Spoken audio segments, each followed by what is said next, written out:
얘기보다는 제가 오늘 이 자리에 오면서 굉장히 좀 어떻게 보면 평소와 다른 마음가짐으로 집에 나왔습니다.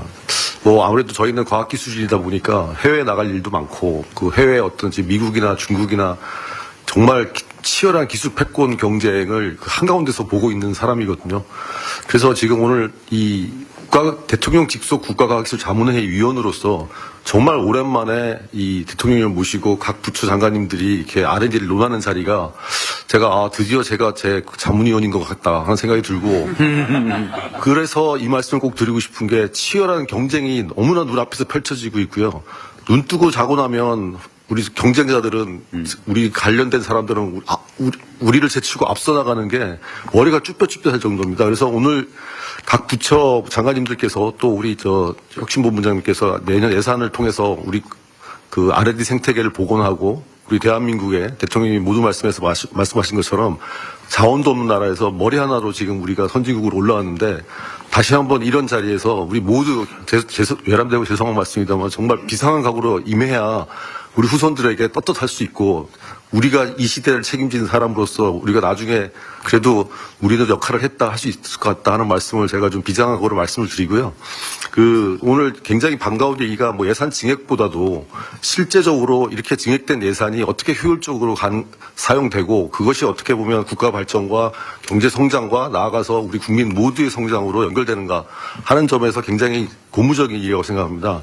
특히 아까 제가 이제 말씀드리려고 했는데 우리 교수님 먼저 말씀드렸는데 이 좀 많은 아젠다에 가려져 있지만 이 PBS 폐지라는 것이 우리 새 정부의 굉장히 공식적인 입장으로 천명이 된 상황에서 이것은 굉장히 정말 박수치고 환호할 일입니다. 이게 30년 동안 지속이 되어 와서 적어도 출연연에 지금 아까도 보면은 예산 30조 중에 44조를 쓰고 있는 출연연, 특히 국가 지식의 허브로 작용해야 될 출연연이 파편화된 연구, 말씀하셨듯이 그냥 효율만, 목표만 달성하는 연구에 매몰되다 보니까 코리아 R&D 패러독스라든가 아니면 우리가 정말 기술 패권 경쟁에서 뒤지는 이런 현실을 낳은 거거든요.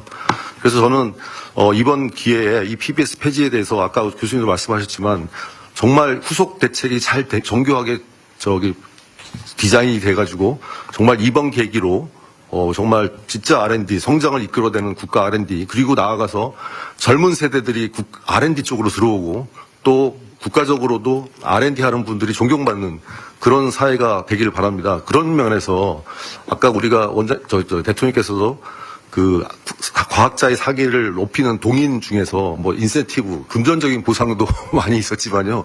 사실 저 같은 경우에는 이제 출연연구소에 있다 보니까 사기를 좀 먹고 사는 것도 많습니다. 그래서 우리 대통령님과 장관님들께서 많이 바쁘시겠지만 좀 이게 국가자문회의도 좀 주재 좀 해주시고 또 현장도 자주 방문하셔가지고 실제 우리 대통령님이 소탈한 성격으로 대화도 좀 많이 하시고 하면 경제적인 인센티브와 함께 사기 진작에 굉장히 큰 도움이 될 거라고 생각합니다. 네. 이상 제 좋은 시간이십니다. 감사합니다. 짧게 이제 부처 협업이 안 된다, 또 일부 나눠 먹기도 있다, 파편화적 이런 얘기를 많이 하잖아요. 이제 우리 미국의 경우에 보면 달파처럼 이제 프로젝트를 직제로 끌고 가는 어떤 그 PM 중심의 제도가 있어서 그 PM들이 권한을 가지고 여러 부처든 이런 거에 상관없이 그 그러니까 도전적인 과제를 발휘하고 그것들 성과 평가까지 다 끌고 가지 않습니까? 우리도 그런 이 과제 점점 나라가 커지고 복잡해지니까 이 과제를 전반적으로 책임지고 끌어갈 그런 PM 조직도 검토해 볼 수 있지 않나 그런 생각이 좀 들었습니다. 저도 한 말씀 올리겠습니다. 네. 기업에 이제 몸담고 있는 몸으로서 제가 기술 개발을 하면서 느꼈던 것 중에 가장 중요한 게 기술 개발을 어떤 식으로 잘 철저히 검증을 해서 기술 완성도를 높이는가. 그게 이제 완성도 높은 어떤 기술이 결국 시장에 먹히게 되니까 그 부분에 대해서 기술의 어떤 실전 기회를 갖다가 좀 많이 주입사하는 어떤 말씀을 좀 드리고 싶었습니다. 그리고 어제 제가 기사를 보면서 대통령이 빌 게이츠 이사장님하고 미팅을 하면서 논의하시는 것 중에서 제 눈에 가장 먼저 들어온 단어가 SMR이었습니다. 그 SMR 같은 경우에는 제가 좀 말씀드리고 싶은 게 지금 현재 이제 과기부의 12대 전략 기술에 포함되어 있습니다. 근데 이 기술의 보다 더 경쟁력을 높이기 위해서는 중소중견기업이 이 설비 투자를 좀 활성화해야 되는데 실제 중소중견기업이 좀 어려움을 겪고 있는 것 같습니다. 그래서 요 기술이 이제 조세특례법에 전략기술로 포함되게 되면은 아마 좀 중소기업들의 어떤 생태계라든지 결국 또 국가의 어떤 경쟁력 강화에 아주 많은 도움이 되고 그것이 결국 국익의 어떤 수익으로 되돌아올 수 있는 어떤 그런 구조니까 그 부분에 대해서 좀 긍정적으로 국가 기술, 전략 기술이 너무 많던데? 12대 전략 뭔 전략이 그리 많아? 예? 12대 전략 기술입니다. 네네. 예? 너무 많아서 예. n분의 1 소리가 나오고 그러니까. 네. 너 아까 말씀하신 예, 우리 저도. 사람? 예. 예. 저도 출연연 소속 위원으로서 우리 장준현 위원께서 말씀하신 대로 PBS 폐지 정말 환영합니다. 정말 힘든 일일 겁니다. 앞으로도 제도를 정립시키는데 이제 그동안 30년 동안 PBS에 맞춰서 모든 게 지금 운영되어 왔기 때문에 그럼에도 불구하고 좀 그 부작용이 너무 많았기 때문에 당연히 폐지됐어야 됐던 거고 이게 5년 동안 차분차분 제대로 된 제도가 이제 확립되기를 정말 간절히 기대하겠습니다. 그리고 이제 에너지 전문가로서 우리 산업부 차관님께 건의드리고 싶은 게 있는데요. 지금 새 정부 계획에 RE100 산단이 얘기가 되고 있는데, 실제로 우리나라 에너지 환경이 워낙 열악하고, OECD 국가 중에서 에너지 안보가 가장 취약한 나라가 우리나라입니다. 그래서 이제 어떤 재생에너지가 중요하고 함에도 불구하고 그것만으로 모든 게 해결될 수 있는 거 아니기 때문에 이걸 어떤 탄소 중립 스마트 시티라는 개념으로 정부에서 시범 사업을 한번 해봤으면 좋겠다 하는 생각을 합니다. 거기에는 재생에너지, SMR, 그다음에 배터리, 수소, 그리고 지능형 전력망, 또 이제 데이터 센터 등 지금 새로 에너지를 많이 이제 소비하는 그런 산업체, 그리고 이제 에너지 관련된 산업단지, 거기에다 배후 도시까지 포함된 그런 스마트 시티가 반드시 필요하고 그게 점점 소멸돼가는 지방을 살리는데도 큰 도움이 될 거라고 생각을 합니다. 근데 이게 개념은 여러 가지 좀 조금씩 다른 개념들이 많이 나와 있는데 어떤 게 가장 좋다고 말하기가 어렵고 그래서 이건 지방 공모 사업으로 적어도 처음에 한두 개 정도 해보면서 좀 성공하는 그 길을 찾아서 이걸 확대시키면 좋겠다 하는 생각이 들어서 건의드리겠습니다. 네. 저도 한 말씀. 여기 구석에 한 번씩 하고 여기 너무 어리버리하다가 그냥 소외돼가지고요.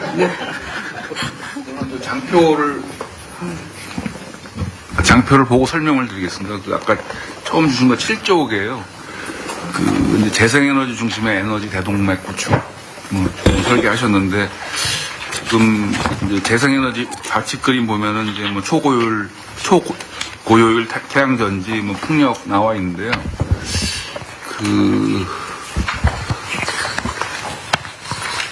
이 에너지 시스템만 잘 되면은 신재생이 된다고 좀 우리가 오해하고 있는 게 있는데요.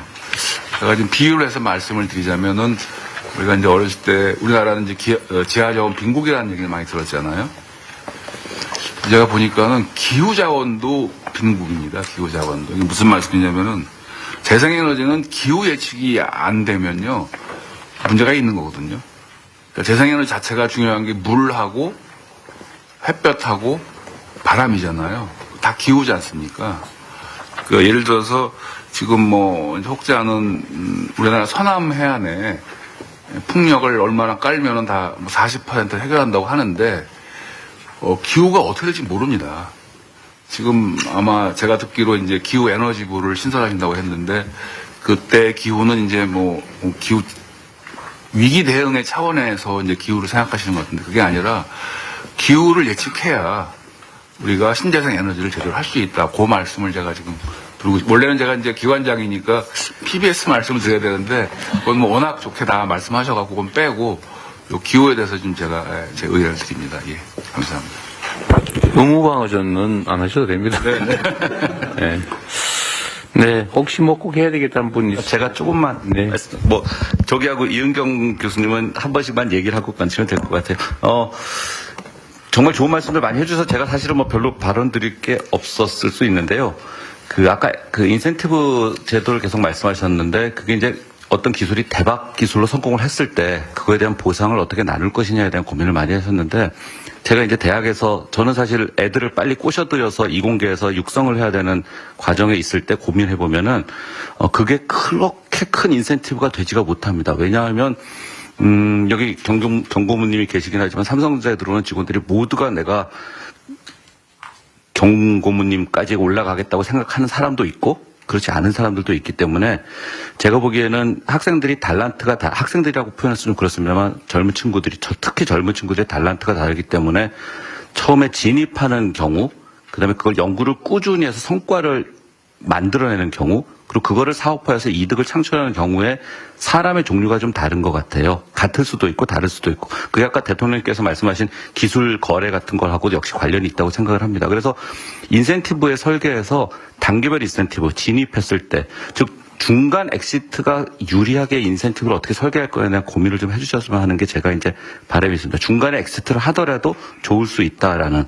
그리고 그 연장선상에 이제 외국 사람을 데려오는 거에서 저희가 굉장히 어려웠던 점 중에 하나가 이 친구들이 돈만의 문제는 아니었던 것 같아요. 자기의 커리어 패스에서 이것이 내가 성장할 수 있는 사다리가 되느냐를 봤을 때 여기가 데드엔드가 되는 경우가 굉장히 많거든요.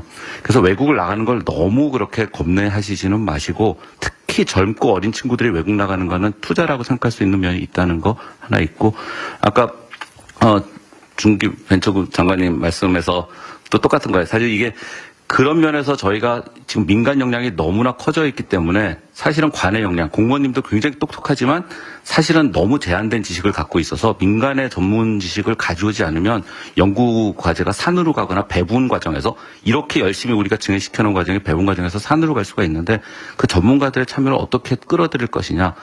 그 인센티브도 굉장히 중요합니다. 예를 들어서 아까 심사 과정에서 약간 어이없는 그런 심사 과정을 말씀하셨지만 그분 심사료 아마 20만 원 받으셨을 거거든요. 그러니까 20만 원어치만 심사를 하고 가신 겁니다. 좀 죄송한 말씀이지만. 그러니까 그거를 어떻게 전문가들의 가치를 지불하면서 평가 과정에 아니면 기획 과정에 불러들일 것이냐를 관해서 좀 고민을 해주셔야 되지 않겠나. 이 정도 말씀드리고 싶습니다. 네, 그 점은 정말 중요한 지적인데요. 전문가들을 활용을 하면서 너무 박하게 해서 진짜 전문가들 안 하고 싶게 만드는 것도 있습니다. 그건 보상 체계는 좀 현실화할 필요는 있을 것 같아요. 저도 짧게만 말씀드리겠습니다. 그 PBS 제도가 폐지가 돼서 사실은 대학에 있는 연구자들의 경우에 과거에는 그 출연연에 계시는 분들하고 과제를 수주하기 위한 일종의 경쟁 같은 것들이 좀 있었거든요. 기초 분야 특히.